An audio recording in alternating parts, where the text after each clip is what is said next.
Good morning, everybody, or good afternoon, good evening, wherever this finds you. My name is Tim Fairhurst from ETOA, and we will just allow the various participants from various parts of the world to join us for today's webinar on Korea.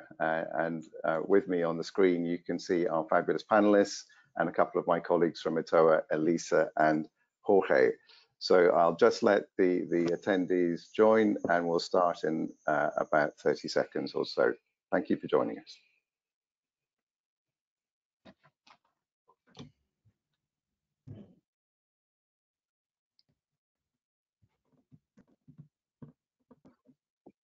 Okay, the numbers of attendees has stabilized, so I will start this session.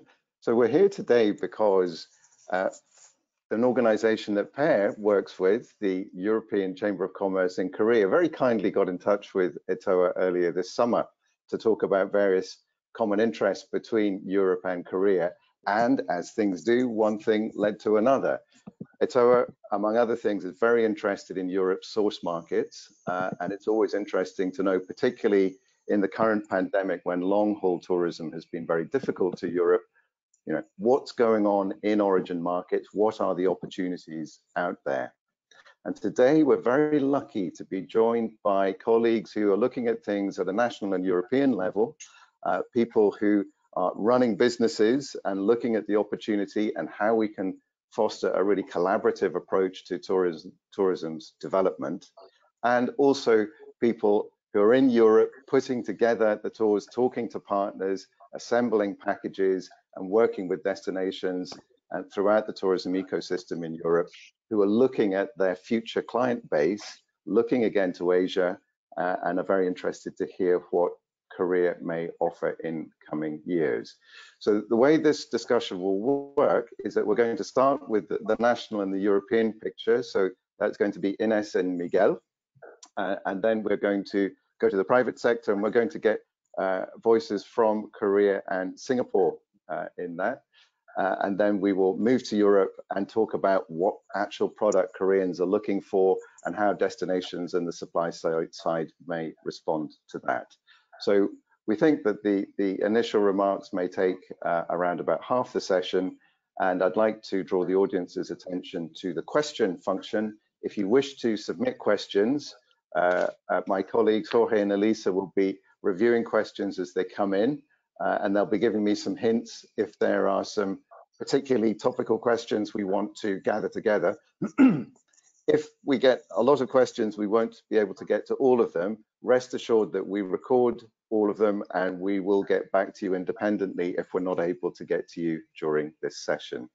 So before we start the prepared remarks, I'm going to ask the speakers very quickly just to introduce themselves and their organizations, and then I will introduce Ines from Turismo de Portugal, who will give us her initial presentation. So Per, could I ask you to start, please, just to introduce yourself? Yes, so my name is Norsell. I'm the general manager of the Hilton Busan. We're a couple of 100 kilometers south of capital Seoul, and my role, sort of dual role on the panel today, is also I'm the chair of the European Chamber of Commerce Tourism Working Group, where we focus on basically making travel into Korea easier, and of course the other way around, out of Korea if necessary, making travel into Europe much easier for Koreans.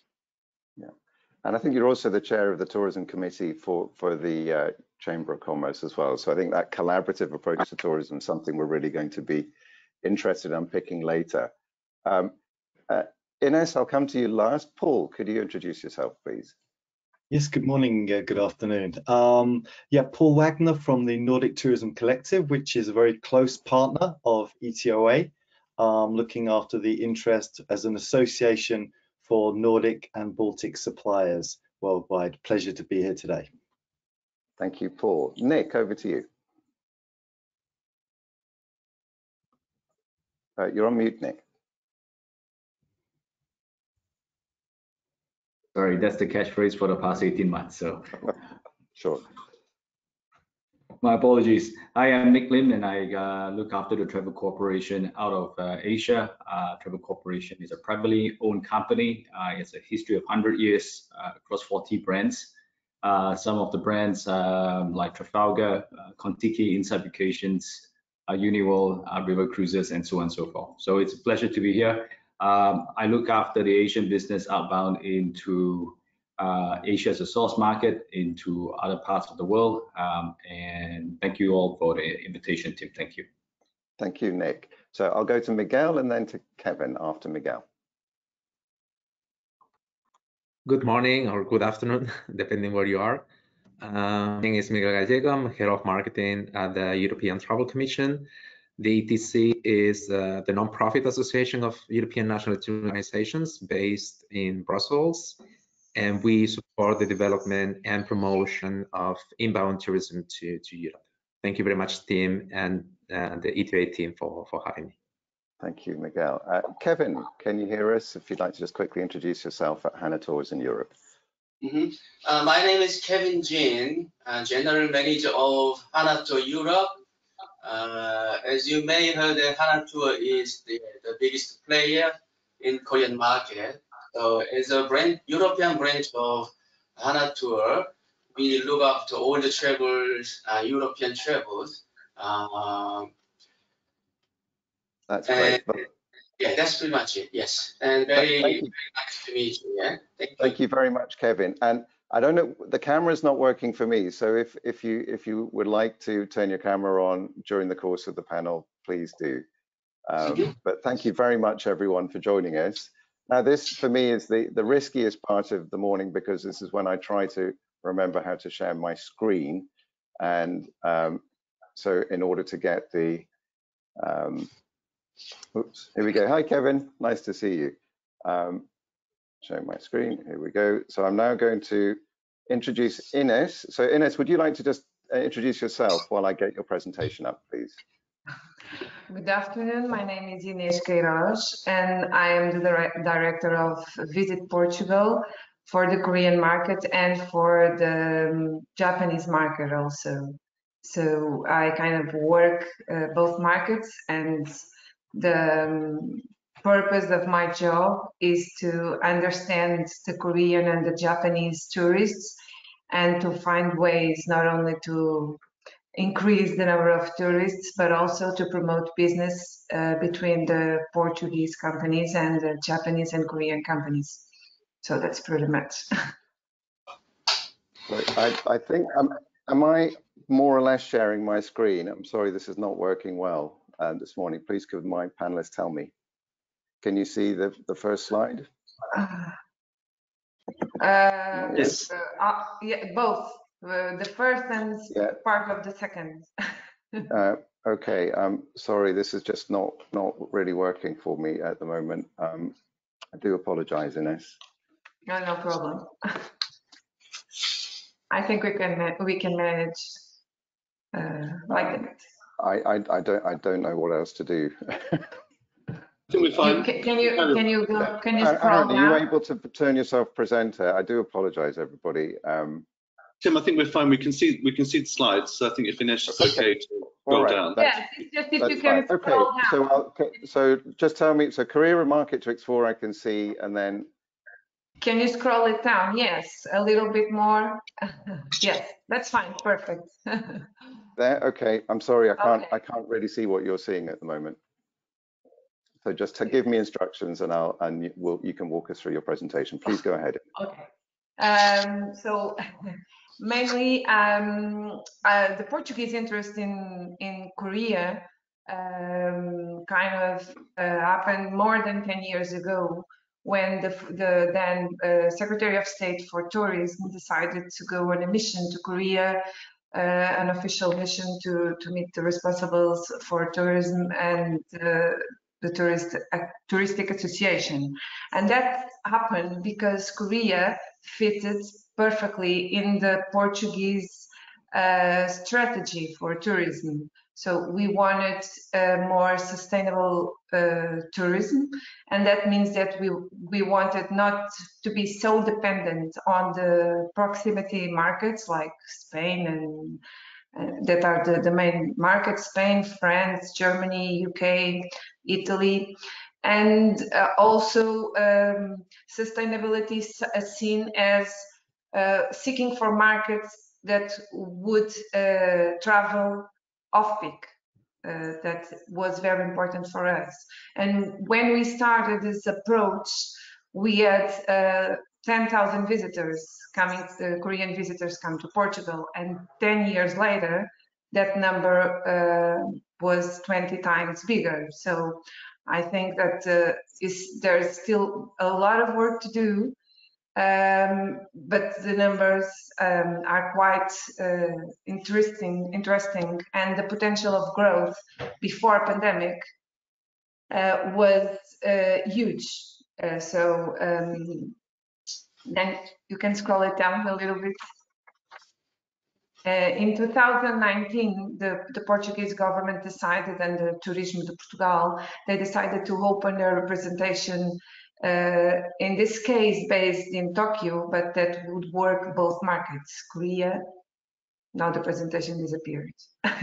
Korea and okay, I think just to apologize, Ines, on a technical side, I've asked my colleague who's able to operate this better than me to get, so I think we should have the presentation a bit clearer. Do apologize. Please continue. Okay, Ines. no problem. So the Korean tourist is very interesting for us because it travels during low season, travels mostly with group and with guides, visits more than one country when coming to Europe, likes to see the big cities and the big capitals. But in the Portuguese case, we can assure you that the Korean tourist seeks for historical and small villages, is very, very interested in gastronomy and wine, in culture and monuments. And what struck us as a very and unique surprise was religion. Fatima, as you may know, is a sanctuary in the center of Portugal, is very important for Korean tourists, and the center region of Portugal is now developing a lot of products and a lot of responses to the Korean tourists, and that goes from having specific tourism classes for cuisine, for Korean cuisine, for the schools to know how to operate with the Korean tourists. So in 2019, Koreans were the 5th market more important to Fatima. So for us, it was really a surprise 10 years ago when we started working the Korean markets. So besides this, the sustainability that I have already told you, this is specifically or mainly why we are interested in Korea, but also in other Asian markets that really make tourism more diverse for Portugal. You can go to the next slide.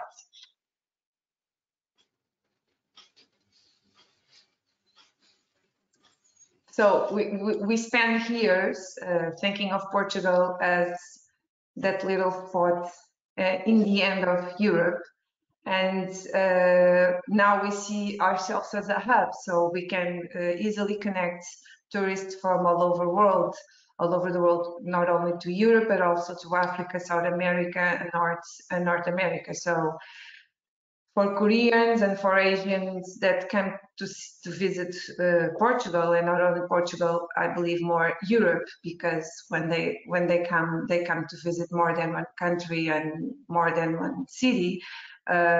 Portugal can be then the place where they start or the place where they end their trip. So that's important for us, and I think that it's also important to see how many connections and flight connections we have right now. not unfortunately not a direct flight to Korea. We used to have one for a couple of months, but not anymore due to pandemic. So we started our work of promotion and media coverage with Korea a couple of years ago, I may say 3-4 years. And when addressing an Asian market, I think we Europeans have to be very aware of the differences. So Asian markets, they behave in a specific way, and we should be very aware of all the, I wouldn't say difficulties, but the challenges we have ahead of us, and the best way we would address, the better we would address them, the better results we'll get. So we started working with, in the Portuguese case, we started working with a local trade agency, and we started by doing seminars with trades so they could be aware of what Portugal really was and how diverse and small it was, and they could get a lot of different experiences in a short time distance. We then began by doing some workshops between Portuguese and Korean companies, DMCs and hotels, so that we could really develop business. And we started in 2018 with fam trips to Portugal. We invited 8 tour operators, we invited some journalists, and we invited also some influencers from Instagram, always doing a very close work with airlines. And regarding the Portuguese tourism regions and the Portuguese companies, we begin to do a work that we are still doing, that is to produce content in Korean. So we have to be very aware that in Asian markets, language is a difficulty, is a very people don't speak English that well, don't understand English that well, and if you want to welcome them, you should be prepared. You should have content, you should have translation, you should have guides, and you should have personnel in hotels and in restaurants that know how to address not only the language issues, but also the cultural differences. It can be very important to have a specific item in an hotel or a restaurant, and that's kind of a learning process that you can only do if you are really involved in putting both parts, Korean companies and Portuguese or European companies in this case. So we had quite a good results in 2019, and in the beginning of 2020 we still had a fam trip in January 2020, just before the pandemic, and we see the future as an opportunity. So we see that not only Korea, but other Asian destinations as Japan, as Philippines, that Europe should look very closely to these markets and make some joint promotion in some products that for some of us are very obvious, but others, like I said, religion, are not that obvious and should be explored. I think that Portugal could easily explore the religion market with Spain, with France, with Poland, with Italy. So and this just sums up what I said. Language is a major issue and should not be disregarded. Don't think that okay, they don't speak very well English, but they will understand. No, you should really make the effort to be prepared to work with the Asian markets. The remarks I'm getting from my colleagues and some colleagues that are even watching this presentation and that shared some information with me is that Korean tourists are very eager to travel, and that Europe is on top of their minds. But safety is a problem, so safety will be an issue, and destinations have to be very well prepared, and they have to have clear signs that they are ready from a safety point of view to receive Asian tourists. And last but not least, I believe that long-haul destinations will be the last to recover, and so Asian markets, they will continue to travel in the proximity of their own country. So they will be inside Asia for some months, and only then they will look for the long-haul destinations. And we just have a lot of work to do, and if we can work together, I think the results will be better. Thank you. Ines, thank you very much indeed. And the opportunities are so clear for Portugal in general. I'm going to ask the speakers to be reasonably brisk, so we definitely have some time for talking later, and I'd be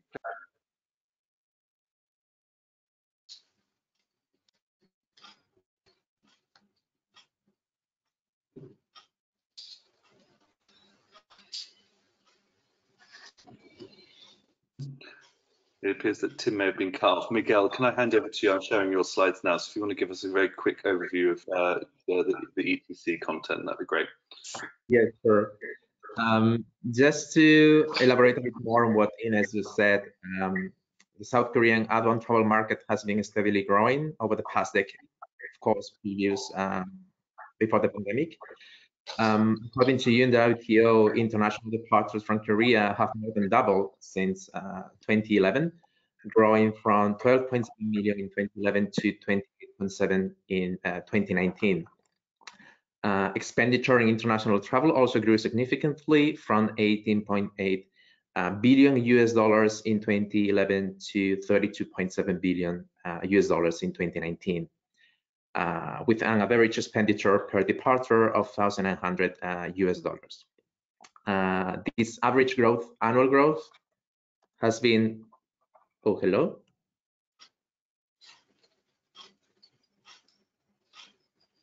Hello? Can you still hear me? Everything's fine. We can hear you fine, Miguel. Please carry on. I cannot see anything in my computer suddenly.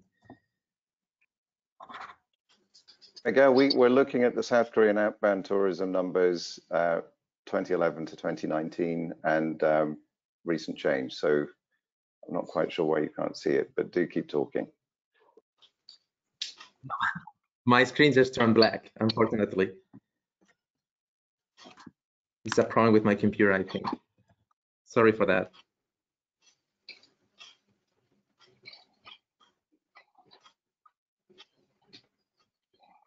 Maybe you can move to another speaker while you solve it. We can do that, although I think it would, Miguel, if keep trying your screen, let us know when you can see it, because I think some of the numbers you're showing, because if everyone else can see the handouts, it's a pity not to share the high level information at the beginning. Wait. Aaron, can you okay, it's fixed. Are you back? Okay, let's just wind back a bit, Aaron, to the outbound numbers. My apologies. I was just saying that this growth was not very stable over the past decade, with a lot of up and downs, but in average annual growth from the market was 12%. Although just before the pandemic, there was in 2019 there was a flat growth. Looking at European destinations a bit more in specific in the next slide, again, according to UNWTO data, we estimate the number of arrivals from South Korea and Europe at about 5.5 million in 2018, which is the last year for which we have consolidated data. In the next slide, you can see that within the past 5 years, there was significant growth in either both arrivals or overnights from South Korea to different European destinations, mostly in Northern and Central and Eastern Europe, although in some cases they were coming from very low volumes, like Iceland and Denmark, what explains the remarkable percentages. Also, Portugal, as we saw, grew significantly in this period. Moving to the next slide, you can see how this interest in the Korean market had translated also in a stronger presence of European destinations in the market. What you can see here are the number of European countries which have some kind of official representation in Asia. This representation might take different forms, either a branch office or a rep office. In any case, right now, 9 European countries are present in South Korea. In some cases, it's the staff of other tourism offices in a different country who also look after the market, mostly some countries in Japan, like Ines.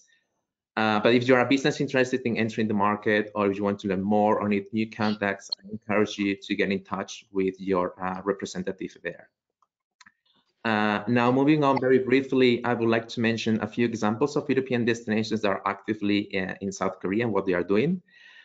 In terms of digital consumer communication, here you can see a few examples of countries that have developed a website, especially for the South Korean market, like France and Finland. As Ines was saying before, language barrier can be an issue, so it's important to have content available in the local language if you want to engage with your audience. For example, here Finland is presenting places of interest related to the Moomins, which is a Finnish book animation very popular in Asia. They also support the strategy of their flag carrier, which is trying to position itself as the main gateway between Europe and Asia. I would also like to mention our colleagues from Uniworld, who have been present in the market for a few years now. And I remember in my conversations with them, they have mentioned many times that South Koreans are the second most important users of Eurorail tickets worldwide, second only after the US and even before China.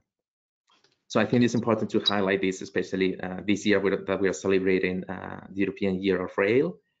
Another destination that is promoting rail in South Korea is Switzerland, and I found that they are probably the European country with the broadest digital footprint in South Korea, being one of the very few that has developed dedicated social media channels for the market, like Instagram or YouTube, in order to better engage with the audience.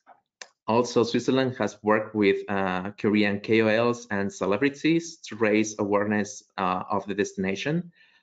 In the next slide, you can see some images of a campaign they did with the K-pop group Red Velvet in 2019.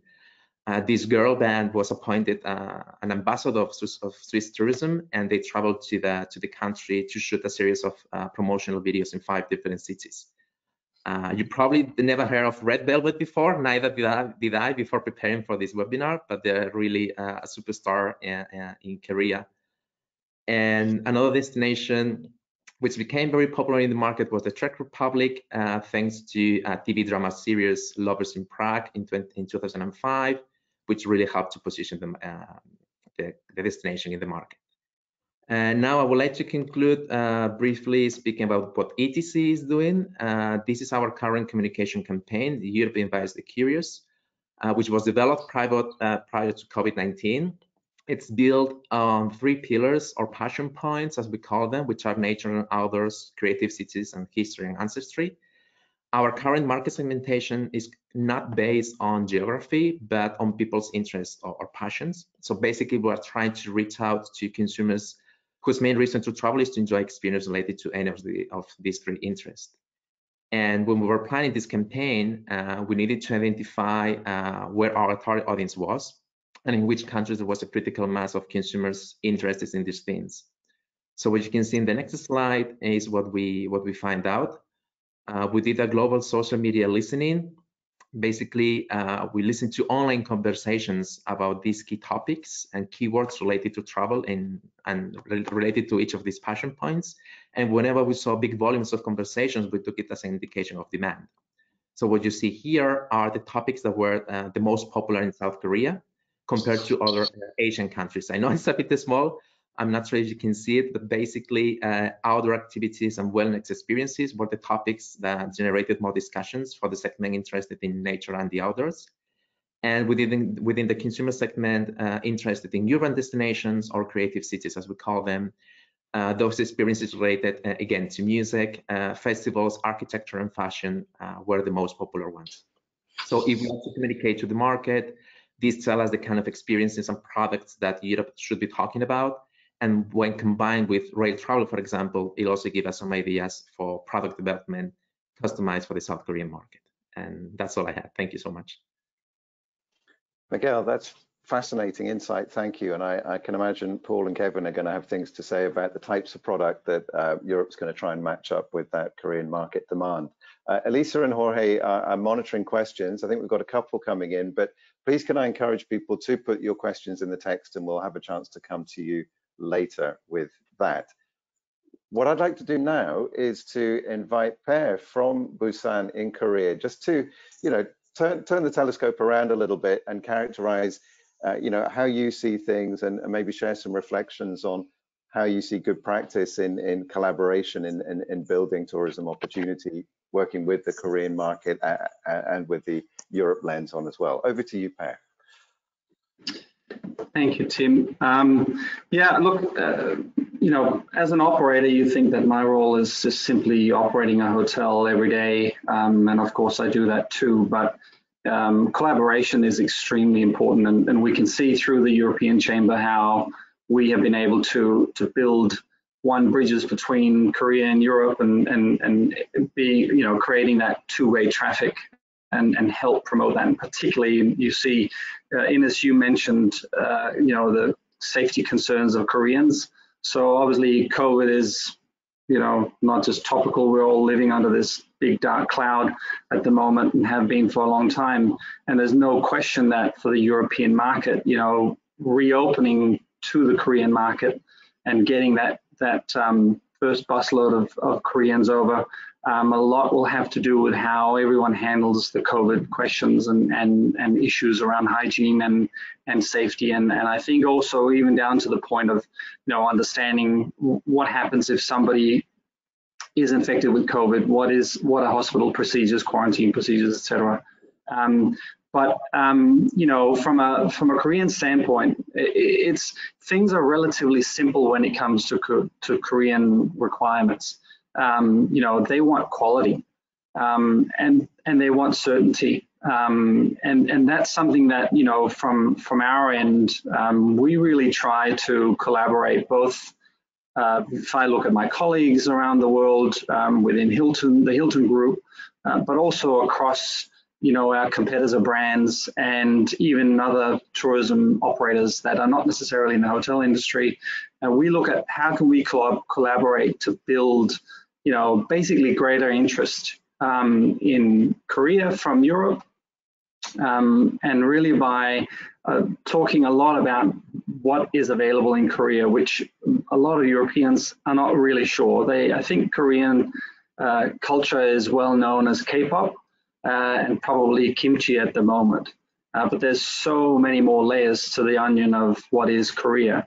And I think that for anyone who operates outbound out of Europe will know that, this is where the opportunities are. And we really, really recommend that greater collaboration happens B2B, but also where possible through the Korean Tourism Organization, who is absolutely ready to be educated on what is the expectations from European travelers into Korea.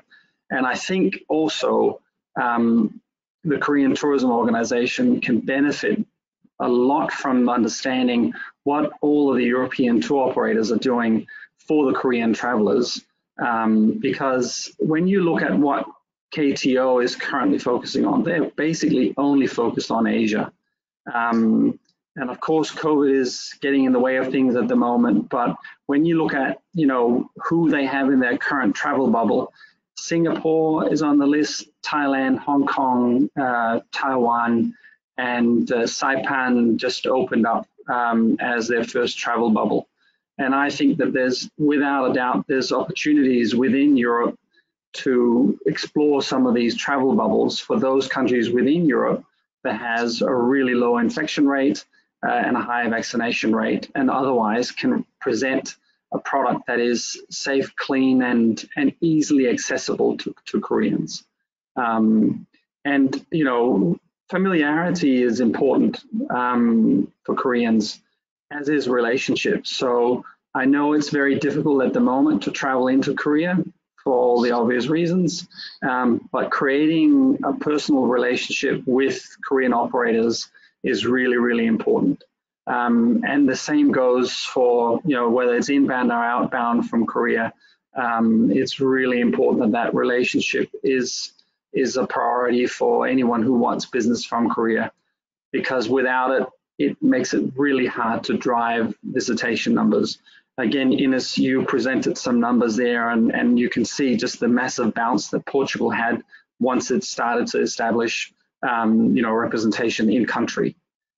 So, all of these things are relatively simple, you think, but everything takes time, and you need to operate with probably a fairly large budget, because Korea is saturated with all kinds of advertising and information from the neighboring Asian countries. So you really got to be pretty aggressive there. And then I think that very importantly, understand that as far as Korea is concerned, from a where they are in terms of how the Korean Tourism Organization is thinking, they're relatively, let's say that they're probably 10, 15 years behind in their thinking in terms of potential and which markets to be looking for if you are looking to send outbound into Korea. The KTO is largely focused on MICE, and I think that this is an opportunity to educate that there is so much more to be had. And we, through the European Chamber of Commerce, and all the tourism operators that are members there, we really work towards trying to educate here, what potential there is to pull business out of Europe. And similarly, also introduce to KTO and operators within Korea, introduce to them, what is available in Europe other than just the very obvious markets. And I was quite encouraged to see Miguel's slides, me being Danish. Nice to see the growth that Denmark has had, but I would agree it probably came off the back of a really, really low base number. But if you're willing to open the door and educate on product, then there is definitely potential. But ally yourself with somebody within the Korean market if you can't have your own representation here, that's for sure, because that collab will be key to drive the numbers. Per, that's a really helpful survey, and I think very valuable insight for anyone looking to develop links with Korea.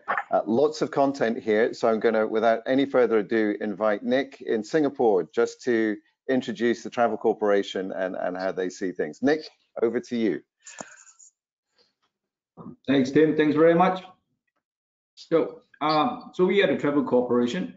It's a 100-year-old privately owned company. We've got about 40 brands around the world.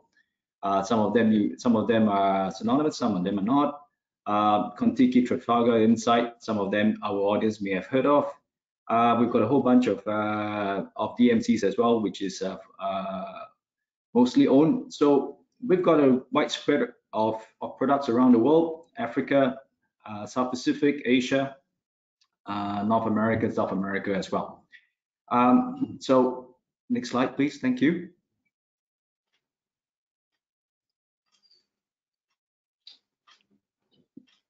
We've got a foundation called the Trade Right, where we are huge believers in sustainable travel.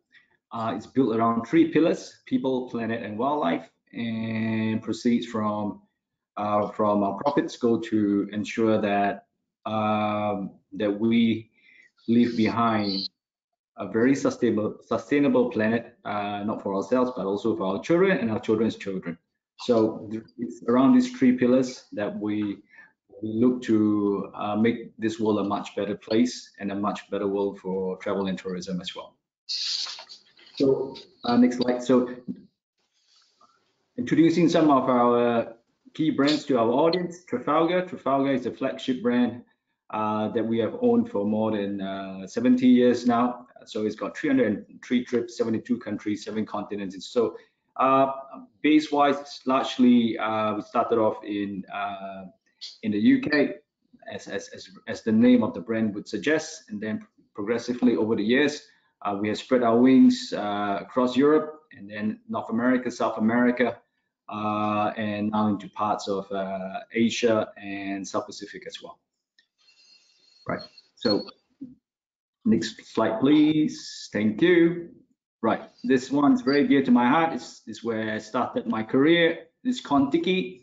It's a brand for 18 to 35s.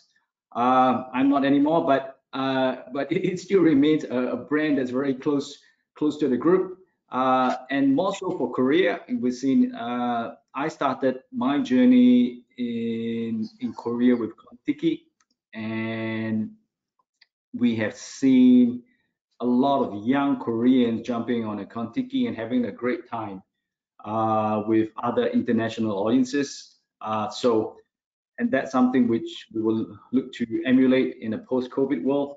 We want to continue that growth. So fingers crossed, and hopefully that we can get out of this pandemic, and we could have young Koreans traveling with us on the Kontiki again. Next slide, please. Thank you. Right. And Uniworld. Uniworld is our fleet of river cruisers. We got 17 of them. And I think for our audience and our panel here, I think Ines, you'll be very pleased to know that we have just launched a new ship, a new super ship in the Douro. It's called the São Gabriel. I hope I pronounced that correctly. So we've got a new ship. So we've got 17 ships across Europe, and these mostly are super ships, and they traverse around the rivers of Europe, and they are a great product. And I just want to also give a big shout out to my colleagues at Uniworld for being the best river cruise line in Travel and Leisure magazine about 4 days ago. So we are the world number 1. So in terms of river cruising. So I think for all our audiences out there, if there's an opportunity, we'd love to have you all on board. Right, next slide, please. Right, and then we have Inside Vacations and Luxury Gold. This is our boutique brand where we have a more intimate group of traveling together, 40 people. But in the pandemic, obviously, we have reduced our numbers to suit government policies. But we stay in great hotels, 5-star hotels, great experiences, and this is one that I think some of our colleagues and the panelists have spoken about, the increasing sophistication of the Korean traveler. I think this is something that that our audience may want to look at for themselves and also for their guests as well. Next slide, please. Yep, I think we can just move on. Thanks, Tim.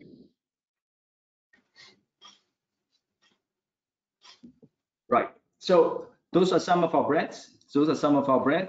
I would also like to introduce you to some of our DMCs that we own.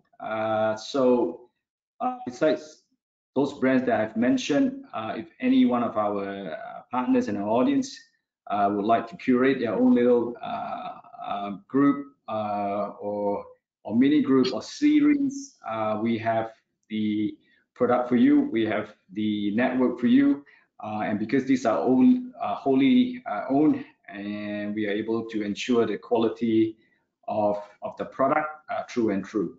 So next slide, please.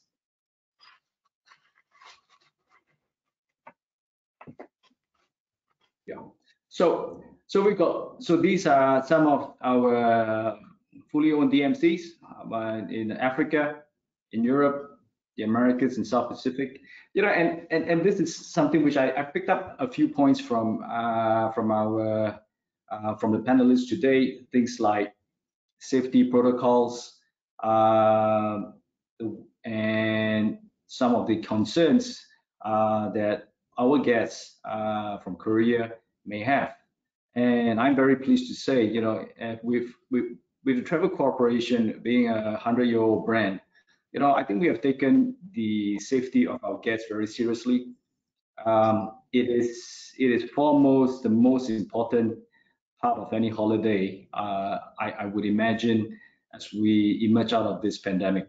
So what we have done, we have put in very stringent protocols that we are able to take care of our guests. We make sure that, you know, our guests, when they come on the Trafalgar or any of our DMCs, our guests will be fully vaccinated. You know, our crew are fully vaccinated. So our travel directors, our drivers, they're all fully vaccinated. But I think we have gone beyond a step beyond that. And what we have introduced would be well-being directives as well on our trips. These are staff or crew that would solely take care of our guests. They are not the ones introducing the destinations. They are the ones that make sure that when our guests come to the destination, they are well taken care of. I mean, touch wood, if they have a fever or they encounter some issues to their personal health, we have the well-being director for them to take care of them when they are traveling with us. So that is something which we have gone above and beyond what would normally be a travel director or a tour manager and a driver. So we have that in place with Trafalgar, with Insight, with Luxury Gold, and even on our cruises as well. So for our DMCs, we have that facility as well. If any of our audience here will say, you know, I want to do a mini group and I want a well-being director, we are able to do that, to take care of your guests and yourselves when you travel with us. Right, next slide, please. So if we could close fairly soon, Nick, we're down to 10 minutes, so it'd be good to make sure everyone gets a chance. Right. So thank you very much, Tim. You know, my story with the Korean market is one of what I've seen is increasing sophistication. You know, we have young Koreans and families traveling with us. And what we have seen is one thing that I thought was super interesting, and we polled most of our guests, and they come back saying that, hey, you know, the number one experience that I have taken from your trip is that I was able to travel with other international guests and travelers on a trip. So we were quite taken aback because they wanted to have that sense, that international feel. You know, some speak fairly good English, some don't. But at the end of the day, they had a very good time with some of our trips. So that's something which was very surprising to me in 2005. But fast forward to today, that is something that we have seen increasingly as an experience that that Koreans want to travel, want to buy into and travel with an international audience. Well, that is a very positive note to close on, Nick. If I may, because that's such a strong point, can I throw the microphone to Paul? You know, you've worked a lot in Asian Outbound as well as wearing your current hat with Nordic Travel Collective. I mean, you've been listening to the panelists so far. What are your reflections? Is this making you think, yeah, the Nordics really do have an opportunity here? Well, absolutely. Thank you, Tim. Listening to all my fellow panelists, I think it's very clear to everybody from today that the potential of the Korean market is enormous. We've seen the mature markets like Japan over the last 50, 60 years grow slowly, but the Korean growth has kind of gone under the radar a little bit. It's absolutely astonishing, actually, to now be probably the second largest Asian market of outbound travel. Is quite astonishing in quite a short time. So I think we should be very excited about the potential of the Korean market. About 83% of Koreans travel through package tours. So this means the group market especially is very buoyant, huge amount of potential, and every destination in Europe has an opportunity to really look into this market. They're not looking for necessarily more complicated programs. They like the beauty, as Ines referred to earlier. They like the beauty, they like the key sites, the exciting cities, the gastronomy, but they like to see natural beauty as well, and obviously Europe has this in abundance. And a great example of this was the example that Miguel mentioned with Prague, that actually Korean market was the largest Asian market into Prague prior to the pandemic, due to the coverage and the promotion that had been on the TV program there. Very often the Koreans feel more comfortable, I'm sure Kevin will allude to this shortly, dealing with the Koreans themselves. They feel more secure and comfortable dealing with Koreans. So collaborating with your fellow Korean tourism experts would be highly recommended as well. And obviously competitive price is very important. The Korean market want to have a very attractively priced product. They travel 7 to 10 days usually on average. So they're not long tours, but they want to see a lot, they want to do a lot, they want to enjoy a lot, and a competitively priced product and program would be very, very important to them. And as we heard before, the competition in Asia is huge, the competition in Europe is huge, but the market is very much there. And to take the final example that Per mentioned about Northern Europe, actually there is quite a big volume into Northern Europe from Korea. We've seen this growth since about 2014, 2015. Huge programs along throughout the capitals, into the fields in Norway. And actually it was so big that there was a direct flight from Seoul into Oslo during the summer months to cater for that volume. So that's just to say the potential is huge. The market will be back. It's a strong economy. They've dealt with the COVID very well. Let's get looking at this market is extremely exciting. Over to you, Tim. Paul, thank you very much. And Kevin, you know, Hanatour is obviously one of the very big players outbound from Korea, and you're in Europe and you're placing business all across Europe. What are your reflections on what you've heard? What are you looking for your clients next year and beyond? Sure. In general, for the Korean market, Paul has summarized very well. As Paul mentioned, price competitiveness is very important. And under the COVID environment, circumstances, currently, I think the Korean people really concerns on the safety, especially their personal hygiene. So let's say one of the requirements that we received from HQ is that whether we can have our restaurant will have a kind of partition, and we'll have would like to see our travelers get together. But as you can see in the UK, in restaurant we do not have any partition on the restaurant or something like that. So they are very keen on their personal hygiene. So that's one of the most important factor for the time being. Apart from them, the other point that I would like to is sightseeing is very important for Korean people.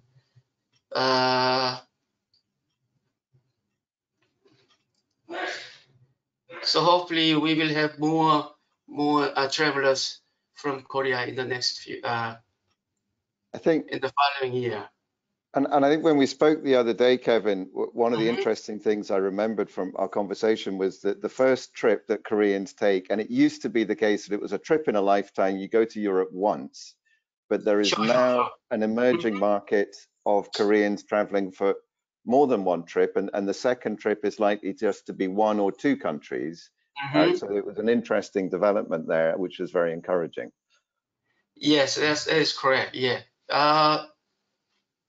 Still, the most popular program we have is 4 countries, like 10 days program.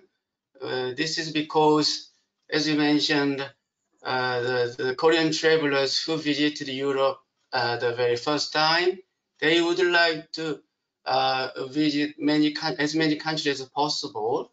So, but the following trip, they rather concentrate on a specific country that they are really interested in.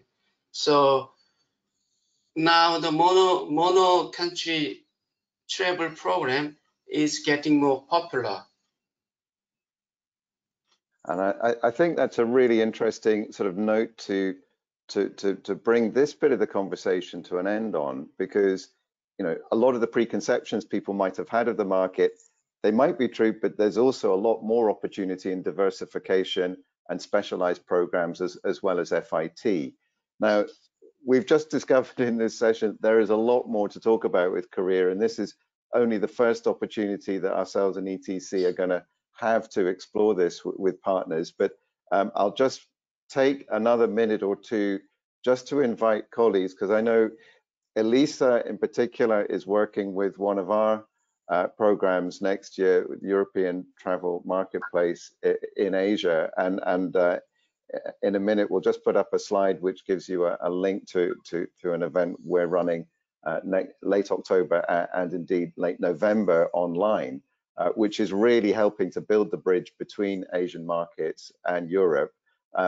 And Jorge, I know we're not going to have time to get into all the questions in detail, but perhaps if you could just be ready to give us a very quick characterization of the kinds of questions that we're getting, so that we can really sort of be aware of this is where the conversation is leading for future events.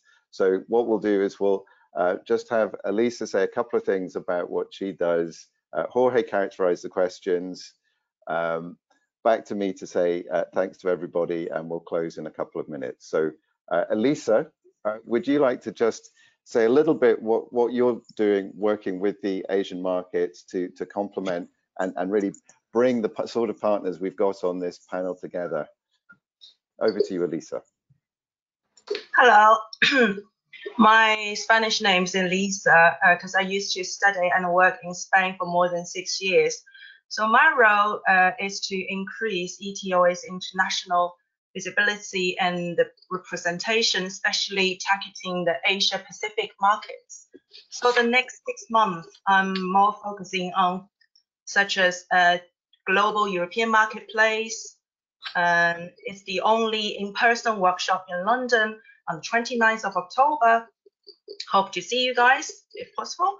And the Relaunch 22, a global online workshop taking place over 12 hours on 30th of November.